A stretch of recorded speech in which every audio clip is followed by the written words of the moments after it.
This is Dan of Vagabond Buddha, and it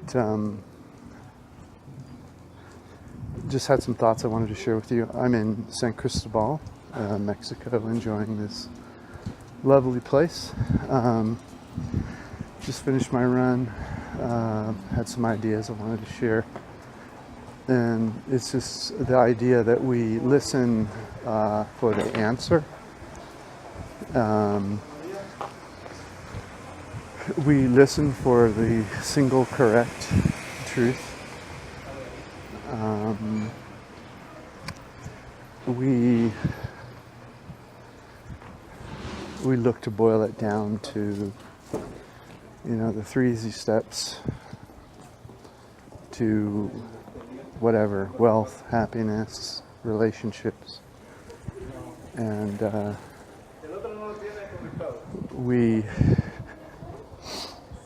and it's our own way of trying to find the cliff notes. I think that's right, cliff. My memory serves me. The cliff notes for living, because there's more and more information every moment, literally, and being stuffed in the World Library, the internet, and still somewhat our printed libraries, bookstores and college libraries, that sort of thing. And so, and we also want to live our life. We don't want to spend the entire life researching how to best live our life. We want to actually live it. And so we look for these 3 easy steps or 4 easy steps, and it's this filtering process that is the human mind, and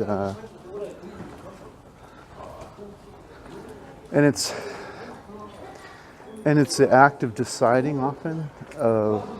There's an incision and a decision that cuts away whatever 95% of the other information, and it causes pain in our life. It's one of the things that causes us pain. It's in everything: our work, our relationships, and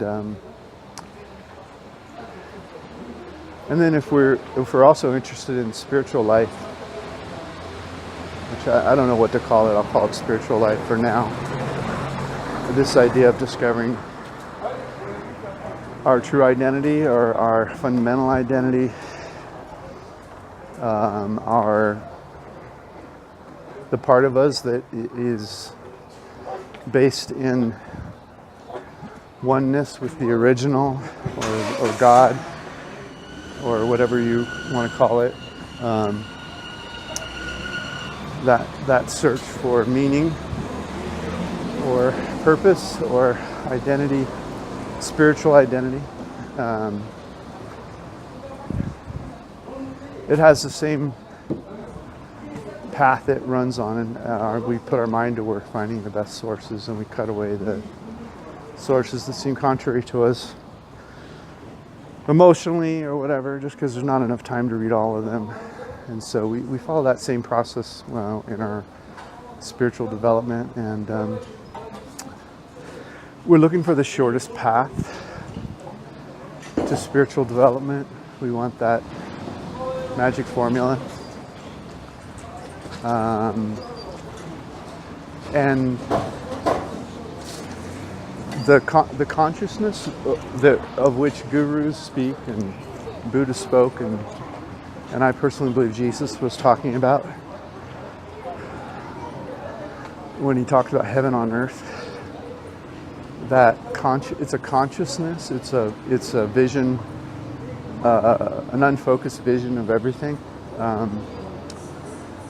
If we have a purpose to find ourselves in that vision, that Christ consciousness, or Buddhism, and I'm sure it's in probably all the other religions. When I get to them, I'll look for it there, and I'll find it.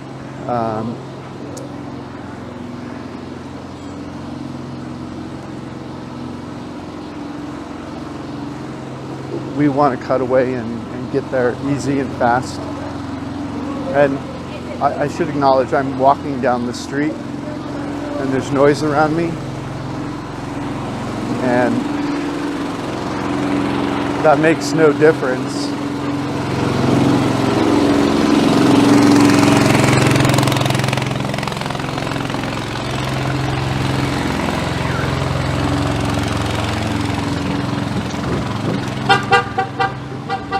It makes no difference.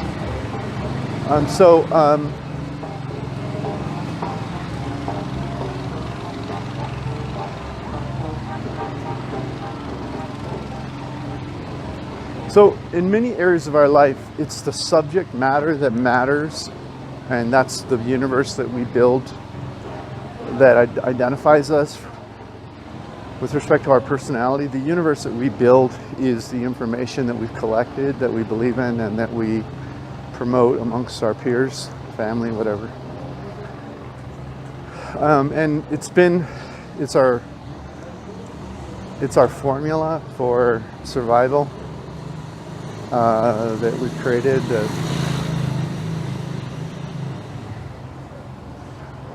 And so this sifting, the ability to sift and the sifting we've done has created a model, and the sifter is our human mind and the information it's collected and has opinions and feelings about and feels strongly about some of it, that creates our beliefs. The combination of the sifter, our human mind, and our memory and categorization, all of it, is our personality. And with respect to most concepts, this works, and arguably it works, but it doesn't work in spirituality.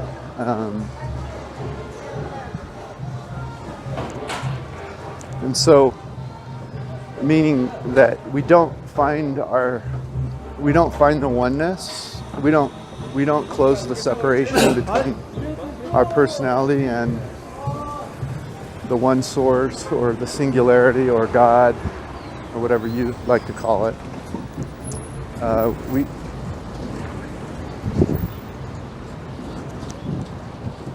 We don't arrive there by sifting, sorting, and believing.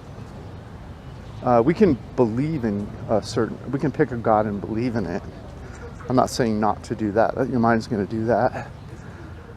You can't stop it. It's often just whatever your community or your family or the wisest people around you profess that you pick and believe in.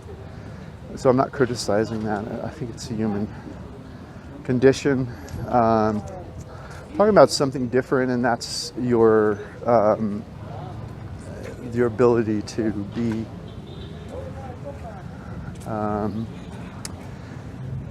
in awareness without your beliefs or opinions. And that's the oneness that Buddha was, and that I believe Christ was, and other gurus. And that's, if you will, that I think that is not a place you get to by sifting and sorting and believing. It's not a place you get to with the correct process or the correct information. Being one with God, if you will, or the source, or the creative energy, is a grace. It's a grace. It's a shift in point of view that you didn't cause, you being your mind.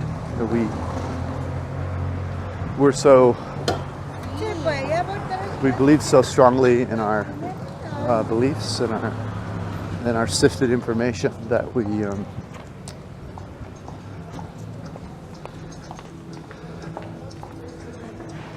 in our survival strategy. That's what all that is combined, a survival strategy. It's a way of converting time on earth into a pattern that protects you from early death or pain or whatever. All of that is a strong position that is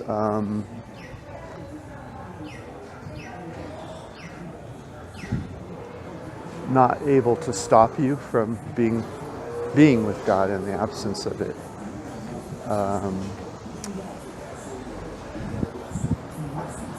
The only thing that stops you from being with oneness is a belief that about something, about how it is,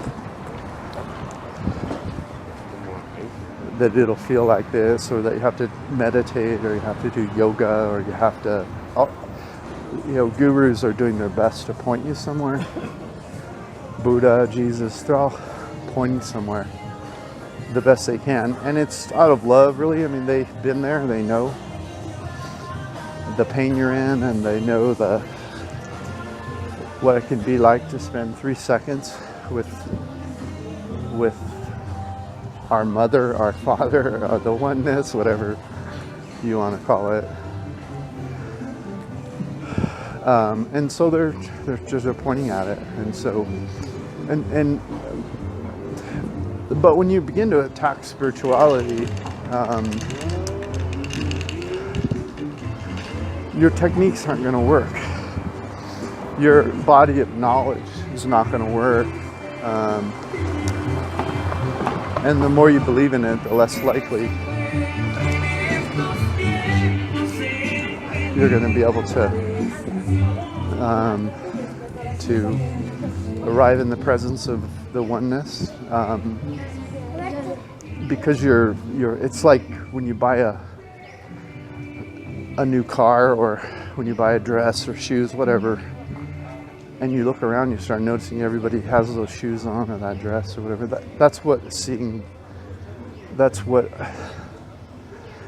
That's the focused awareness of being a human being, that you keep seeing what you know. And so I can say words like being with the oneness is not a process or a belief or a knowing or something you need to learn. It's a letting go. It's a letting go and opening your eyes to see what you don't know. But those are just more words those are just more words that a guru might say to you, or a Buddha, or and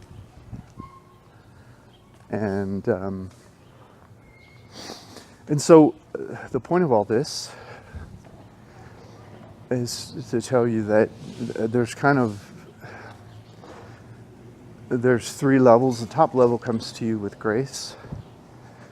The low level is not even knowing that you can be with God. That you're only aware that you can be with your mind, which is kind of an insanity that creates war and puts people in groups that are willing to murder each other, or profess to them personally having all the answers. And what those are is, those groups are just they're people that are in categories. If you've swept away 95% of the information, within that information are places in the world you can't imagine, ways people live you can't imagine, gods they believe in you can't imagine. And so because when you come upon them, you're on your 5%, you immediately are uncomfortable, and that you head out in the other direction. And so that you put those people into their categories, and you don't know who their moms and dads are, or their kids, or how they arrived where they are. And so those are your natural self-protection mechanisms. Wow, they look different, they have different clothes, their skin color, eyes, listen to the music. Oh my goodness, this is the book they read about God. I mean, so those are all reactions, and yet to be with your God is being in a place in the absence of that strong opinion. with the God you believe in, not to believe in your God, but to be with God, to be the oneness, the energy, the joyful purpose on earth, living right now in this moment, is a moment of absence of fear. It's a moment of absence of being right. Of judging the other. And it doesn't have anything to do with how you live in the world. You can keep your belief systems and go about your life and do what you would have done. It's just about having kind of a wisdom above the beliefs that allows a more openness to awareness in your consciousness, so that the pain of your focus, of your personality, and your years of experience in trying to mold the world into what it should be, or mold yourself into what it should be. When you're not present to that, I'll call it earthly desire, but you're present to the oneness, the pain goes away. And so that's the highest level you can achieve. And I don't believe anybody achieves it permanently. I don't think another way to say that is I don't think anybody forgets their point of view while they're alive. Maybe when they die they do, I don't know.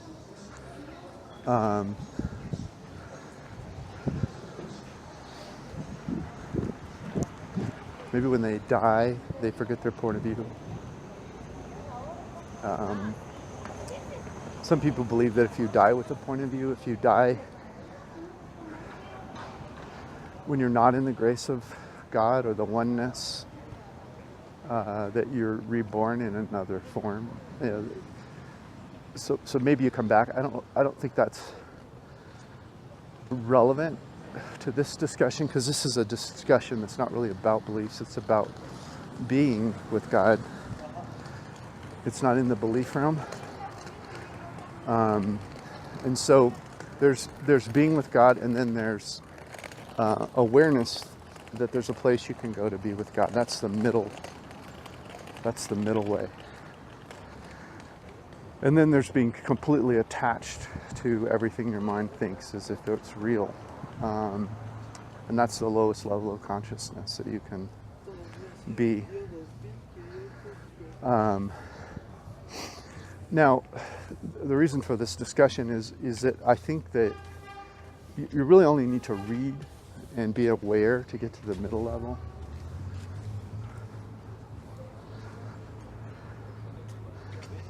But once you start reading and becoming aware that there's more in the universe than what your mind believes,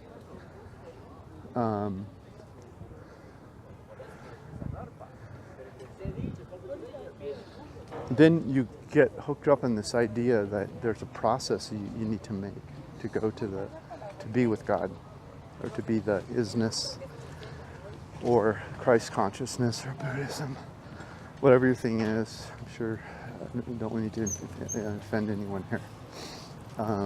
You're just hearing my limited reading is all, so view me for that, not as insulting your God.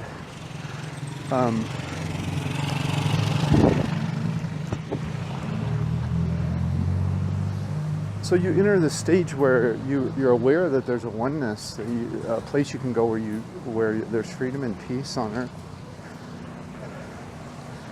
And now you're reading with purpose, and so you're using your mind, and you're thinking, what are the steps? Okay, I'll get up and I'll eat this food, and I'll meditate for this many hours, and I'll exercise, and I'll do various steps in order to prepare myself for the grace of the oneness.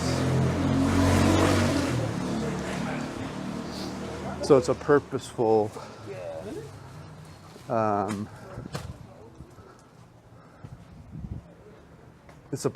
sort of cleansing that you go through, because you think it's going to help the grace come into you.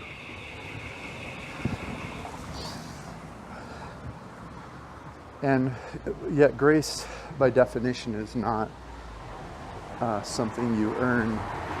No one earned. I mean, you could. The mind's eye will tell you that Buddha earned enlightenment.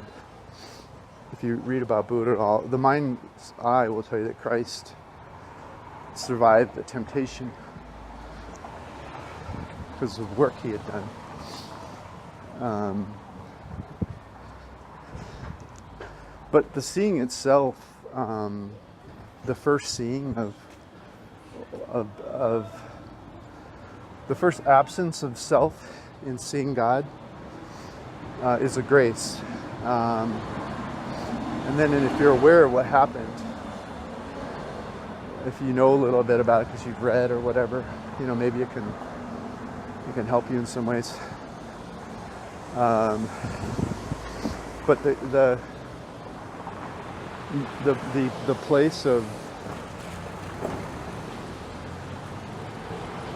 place of awareness is awareness itself.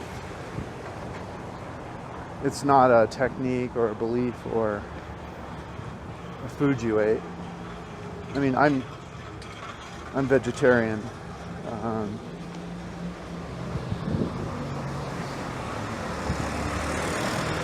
I'm vegetarian because I'm aware. I'm not aware because I'm a vegetarian. I'm aware because I'm aware. I'm not aware because I tried to be aware. I'm not aware because I read the right books. I'm aware because a grace of awareness happened. And I think in the process of, once you're aware that there's a place of awareness, and you start reading and learning and being fascinated by this idea that there's something that happens regardless of religion or social upbringing.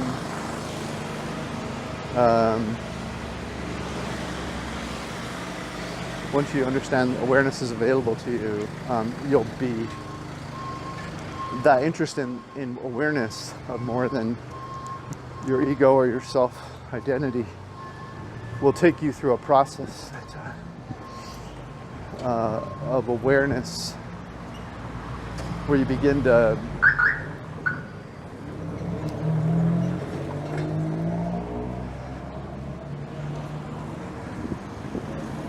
to see your mind a little better and the silly things it's doing and assumptions it's making. And self-consciousness is good. I mean, it's good to be aware of how you're affecting other people and how you're affecting the environment and how to create a win-win transaction if you're in business, or all those things are positive for the planet and they're positive for your success because people know the difference in dealing with somebody who cares about them, who has more than their own self-interest at heart. And there's nothing wrong with self-interest. It's just you can also align it with the interest of others, and that awareness, that level of self-awareness, is not the same as being with God. That comes through grace. So if you can become a better being, you can do things like exercise, whether it's yoga or the martial arts or whatever, and that brings certain endorphins and a chemical transformation in your body that increases your ability to reach a higher base state of happiness. You can focus more on your reading material can be focused more on philosophy and things that give you a higher base state of happiness. You can practice things like gratitude. You can develop deep connections with people that are around, your family and friends, your society. um, emotional safety nets, if you will. Maybe not where you just go cry your heart out with each other, but where you're part of something, whether it's a charity or. So you can go and create all these. There's things you can do that will raise your base state of happiness, and those are necessary because the truth is, isn't this funny? There's no three answers, but I'm saying the truth is. My experience of life is that you can rise, you can learn that there is this thing called awareness, and then begin to dedicate your life to it. Call it whatever you want, spiritualness or religion, being with God, whatever your thing is, going back to source, singularity. Once you have that awareness, you can raise your base state of the soil that your life is growing in.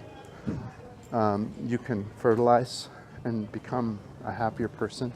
And so just the awareness alone brings you to the middle state. And then the middle state, you can raise the base state in that. But you can't really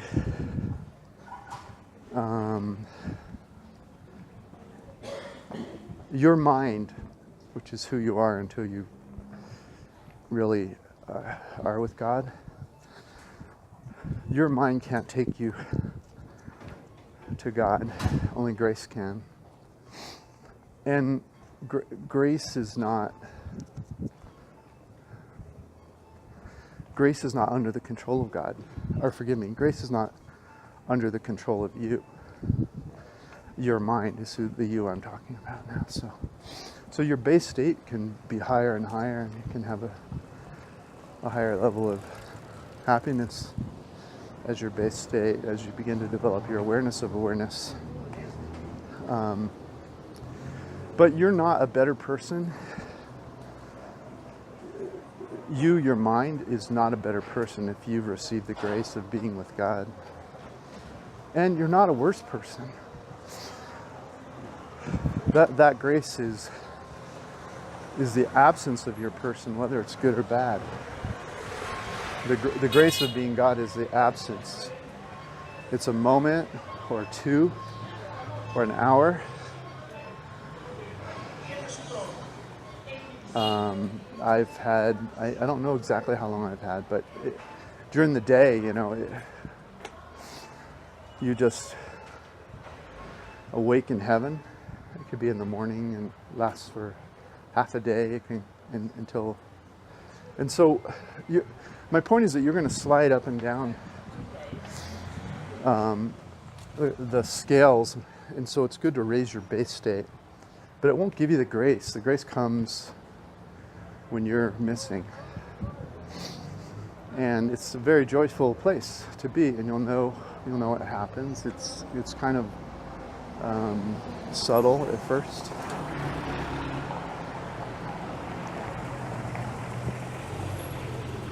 but eventually it's just sort of a rush of endorphins entering your body.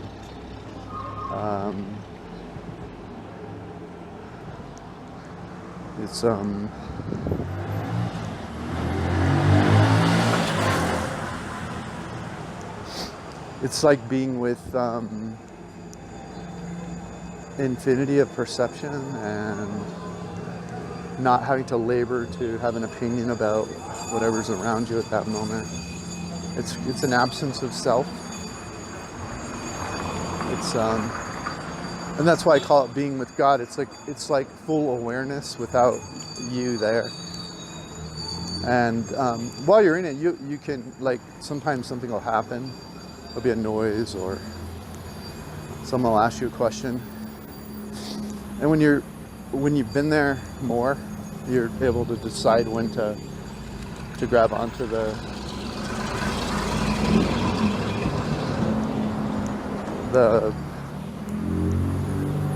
grab back onto your opinion and live in that world temporarily, and then so you get to make that decision when you want to be back in pain, if you will.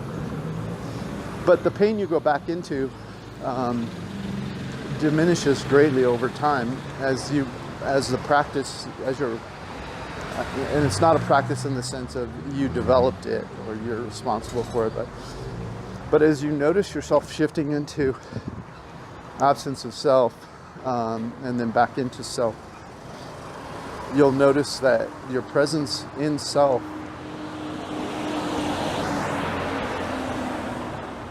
is less attached to the pain.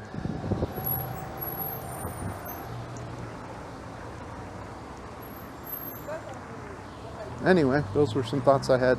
So raise your base state, look around, read, be interested, but don't fault or get angry at yourself. It's not useful if you're not in the presence of God, or you haven't reached that state yet, or whatever. Just, it's joyful enough to raise your base state, and if you do get the grace of being absent,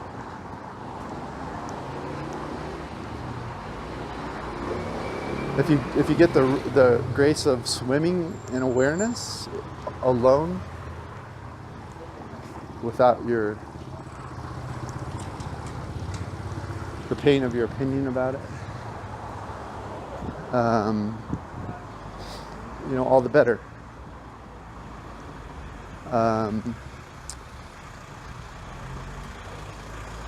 So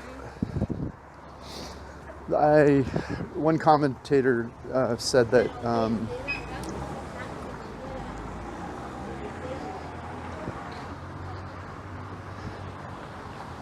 depression is sadness without hope, and that occurs when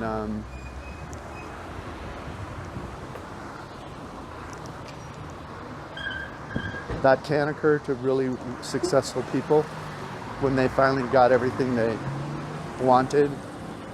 And the reason they commit suicide is they're still sad, but they have no hope that anything later will make them happy. And that's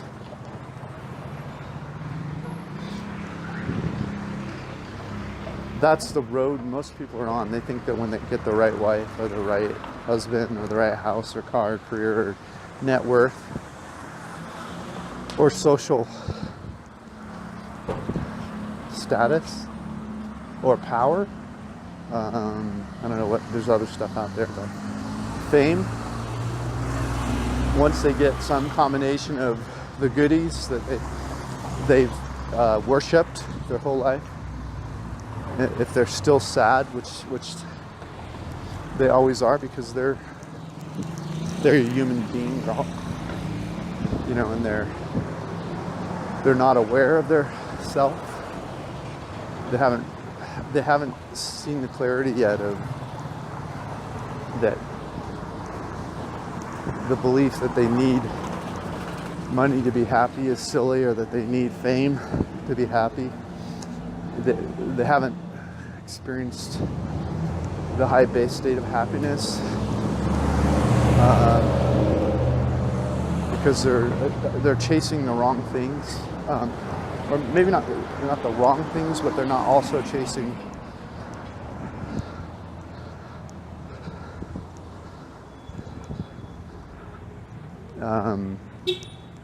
the spiritual things available. They take themselves out of the game,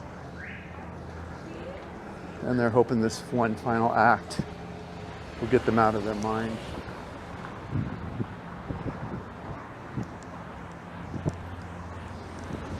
And maybe it will. I don't really know. I haven't been dead before.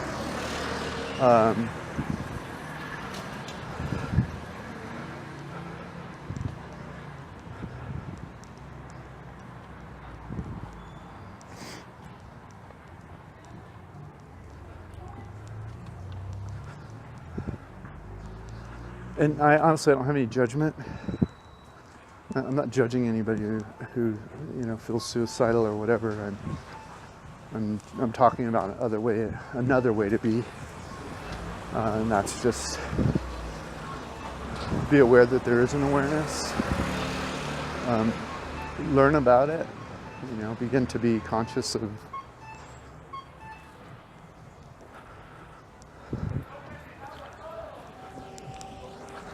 of awareness and things that increase it and raise your base state, exercise and friendships, deep, meaningful friendships that are not maybe based on power indifference, or they're fully honest relationships.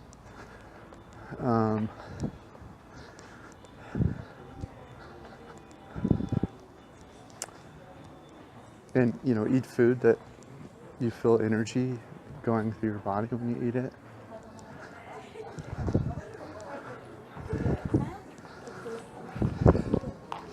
And then realize there's no process for grace, and you shouldn't fault yourself if grace hasn't come to you. Just be aware that when it comes, the you that you say you are, or that you believe you are, won't be there. And that won't be a bad thing. That will be joyful for you. And you'll come back, don't worry, you'll come back. You'll come back and bitch about your car, or your mortgage, or your family. And then you'll just go through a process of understanding that you are human, and you'll slide up and down the scale from a higher base state to being with God, instead of just believing in God or knowing about God. And you'll be with God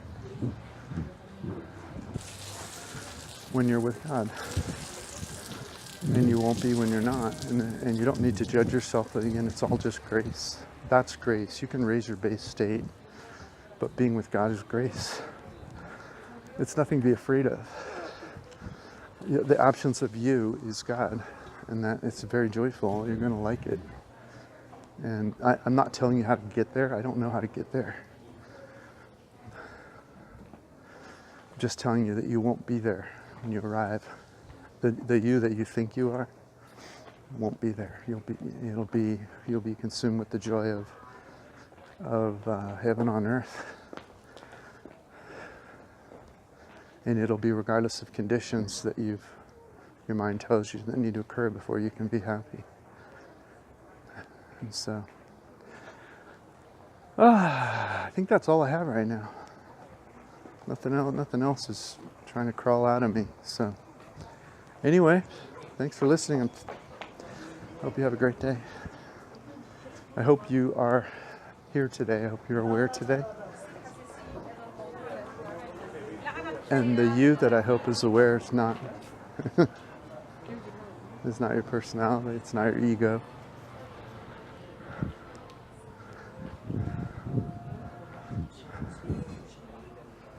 And you can win the world. The you I'm talking about can win the world without winning anything in the material world. So there should be no condition. There are no conditions. There's only grace. So, bye-bye.